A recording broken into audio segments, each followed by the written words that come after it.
محاضرة عن Trulicity and the real world evidence. اتفضل دكتور مصباح بعد الفاصل.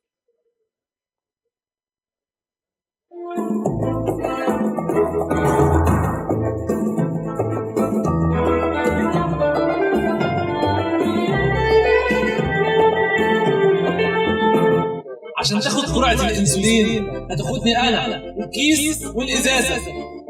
مع مجهول بشيل الألم وبس. هي الجرعة معايا عادة مظبوطة. مع مجهول الجرعة مظبوطة. بصي هي كوجع بتوجع بس مش قوي يعني. مع مجهول كأني ما تشكش لأن السن أرفع وأقصر. ما تتكسفش محدش هنا هيشوف. تعال. مع مجهول باخد الجرعة في أي مكان.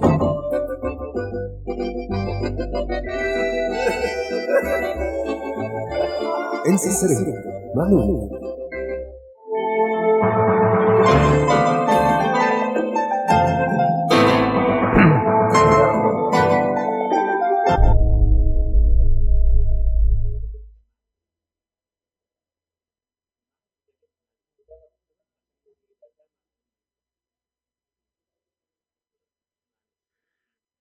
بسم الله الرحمن الرحيم. دلوقتي موعدنا مع السيمبوزيوم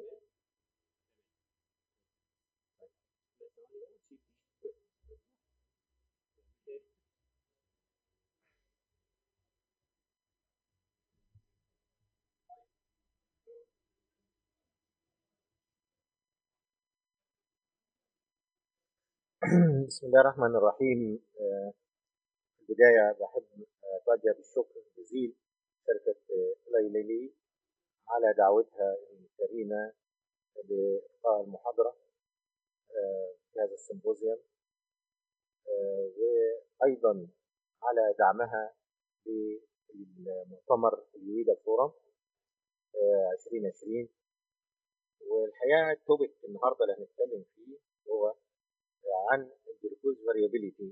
Should we prevent it? What is the tool we can use to prevent glucose variability? And what is the evidence behind Trulicity or dolaglutide? This is my disclosure, and this is related or hosted by Lilly, this lecture, and the data presented in this lecture is consistent with the guidelines and locally. First of all, although we have decades of innovation and advanced aspects of diabetes management, the economic burden and the cost of diabetes remains high, and the therapies are still not succeeding in what matters most to patients. Perhaps most promising is the prospect of capturing the information in time and range with newer and more accurate continuous glucose monitoring devices. What is the significance of the glycemic variability, and how can we translate this into our clinical practice? Suggests that different therapeutic strata should be evaluated for their potential to minimize glycemic excursion as well as their ability to lower A1C.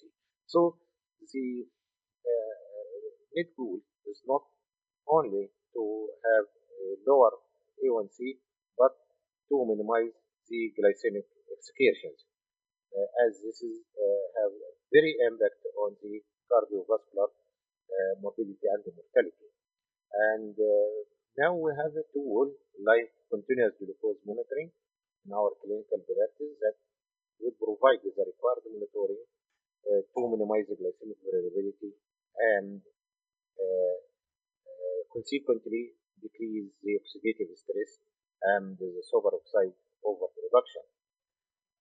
And glucose variability has many disadvantages for diabetic patients, not only translated in hemoglobin A1C, but also for promoting the oxidative stress and production of free radicals and cytokines, and increase the formation of advanced glycation products that significantly translated to higher risk, especially cardiovascular.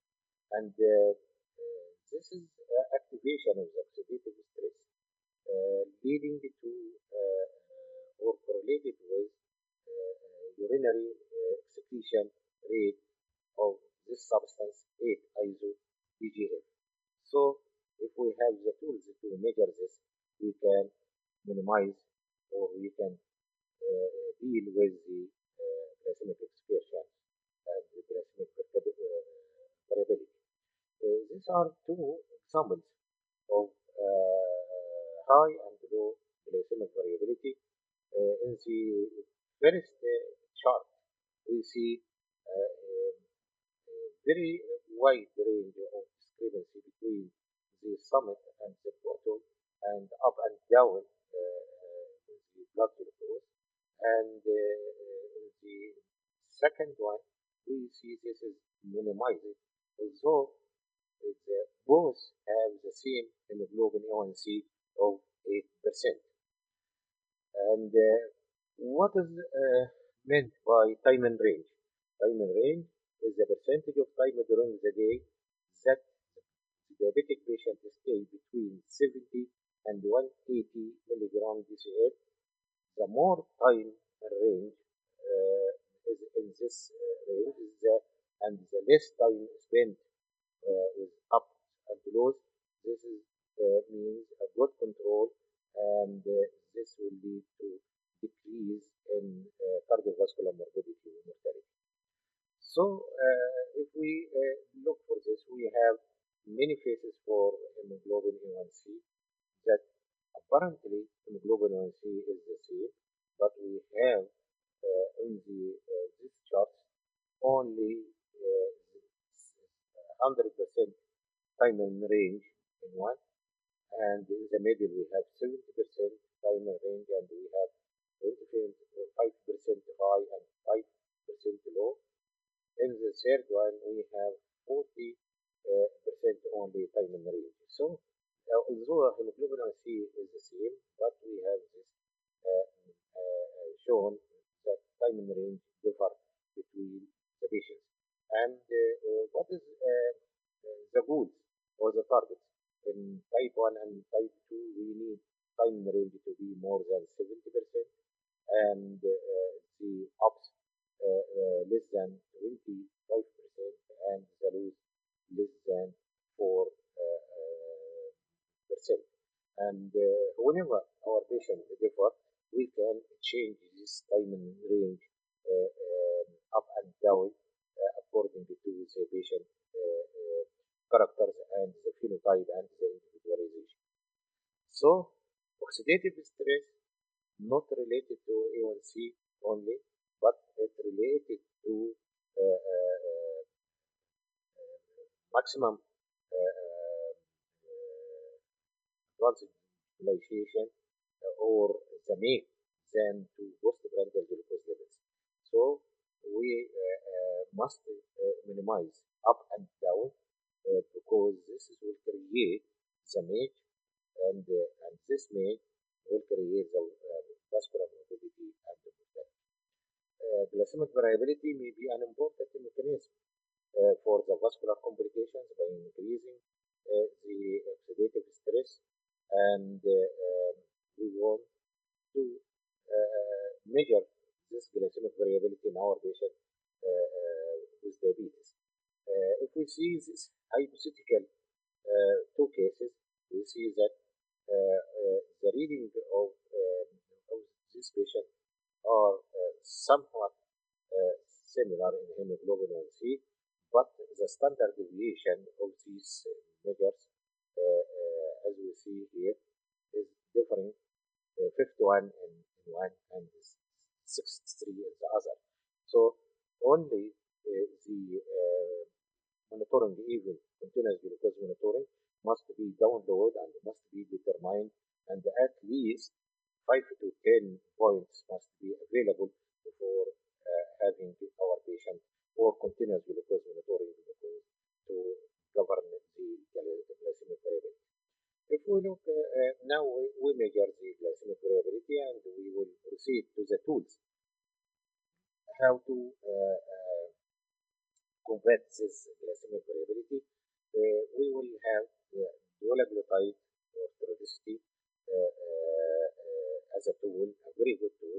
And if we compare it with the insulin glargine, we see that most patients with type 2 diabetes require multiple medications to achieve glycemic control, and GLP-1 receptor agonists such as dulaglutide are typically the first injectable therapy recommended for type 2 diabetes, offering improved glycemic control. In a specific situation, basal insulin can also be chosen as the first injectable type 2 diabetes, but if the patient dislikes insulin or have or the dose of the basal insulin increased, but we have still hemoglobin A1C uncontrolled in spite of controlled fasting, then we must go for the GLP-1 to reduce glycemic variability and maintaining near normal glycemic reading. Although this hemoglobin A1C is considered the gold standard, but glucose monitoring is very important to avoid the glycemic variability. And this study assessment of weekly administration of dulaglutide in diabetes,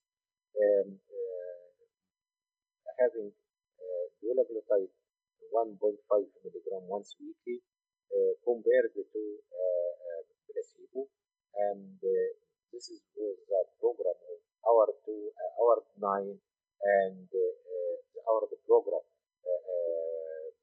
Hour 2 was a randomized open label parallel arm non-inferiority comparison of dulaglutide 1.5 milligram versus glargine on glycemic control of type 2 diabetes receiving metformin and glimepiride.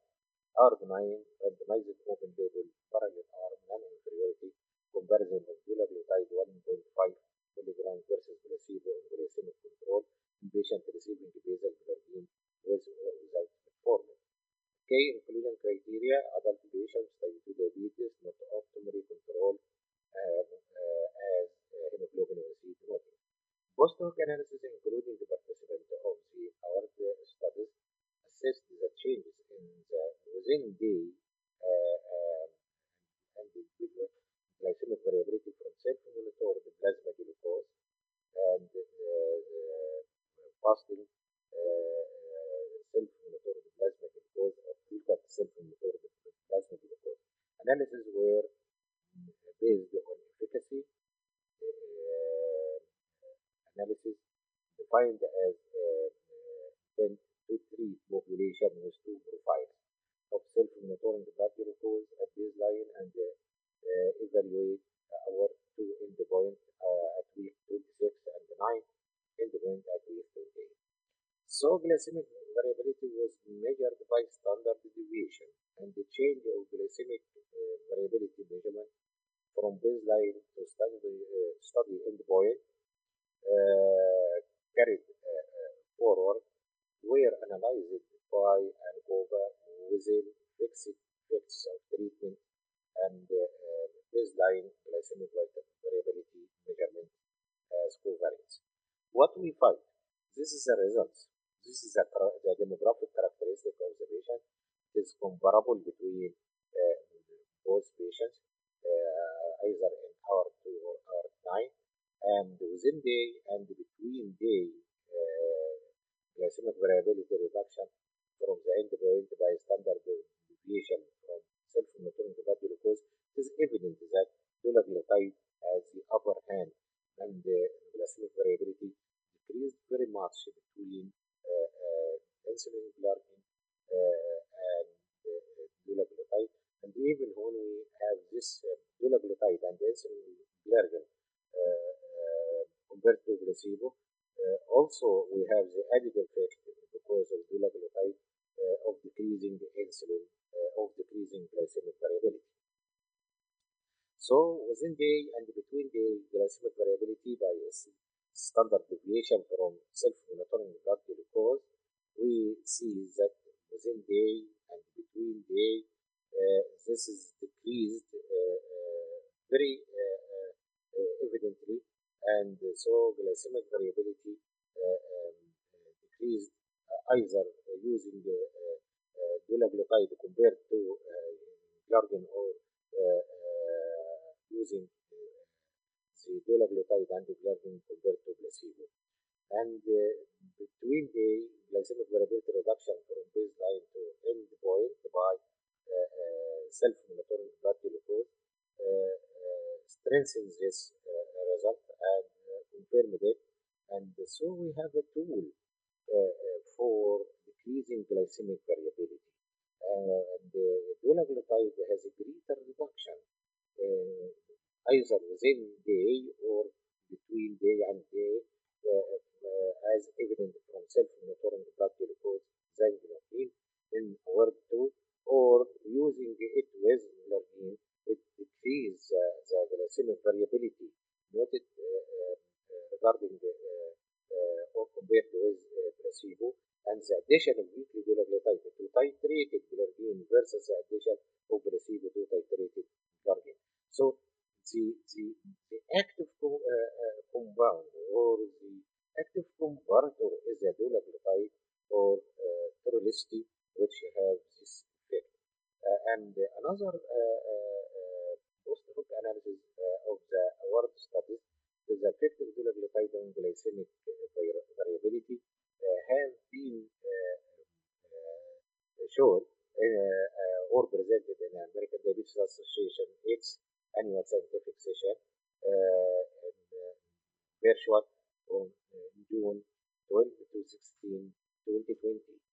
And this to assess glycemic variability in people with type 2 diabetes on dulaglutide once weekly and not receiving concomitant insulin treatment. Only dulaglutide with another, it was the only injectable one, and glycemic variability decreased evidently when using dulaglutide, and not only this, but dulaglutide targeting the fasting and the postprandial glucose, and whatever the treatment background, even compared to GLP-1, we see this in our 1, 2, 3, 5, and 9, that all these with background of metformin, pioglitazole, or metformin, sulfonylurea, or only metformin, or only sulfonylurea, and the comparator was exenatide twice daily, or insulin, glargine, metformin, liraglutide, placebo. All this analysis denoting that glycemic variability was measured by standard deviation and the coefficient of variation, leading to decrease glycemic variability evidently in all across this program, as we see here evidently from within day and even between day variability. And we see this when we are going for a large doses of basal insulin like glargine. We find that there is fluctuation all the day between meals of blood glucose, and this fluctuation and variability leading to decreased or increased mortality and morbidity from cardiovascular disease. So dulaglutide significantly reduced within the glycemic variability from baseline to week 26 by standard deviation from self-monitoring blood glucose. So even if we don't have continuous blood glucose monitoring, we have self-monitoring blood glucose from about 5 to 10 points, we can conclude what is the glycemic variability being on and how this can be managed by using dulaglutide as a very efficient tool. And This also can be of practical implication because in our countries and of low socioeconomic or in remote areas where continuous glucose monitoring is not available, we can use the glucometers for self-monitoring, 8 time points, and we can see morning, midday, evening, and night, and we can see that dulaglutide decreasing the glycemic variability in all the 8 points, either pre-meal or 2 hours post-meal, morning or midday or evening or night. And this is a very practical tool. We can use it to minimize the glycemic variability and to assess the efficacy of dulaglutide. And this is evident even when we have between or a strong correlation between self-monitoring blood glucose profile and fasting plasma glucose in patients included in our program 136 and 8 studies. And this results have no matter that the dulaglutide decrease the reduction and there is a strong significant difference between this patient not receiving concomitant insulin treatment or receiving the insulin concomitant treatment or combination of oral glucose lowering medication and contributing to the control of diabetes and type 2.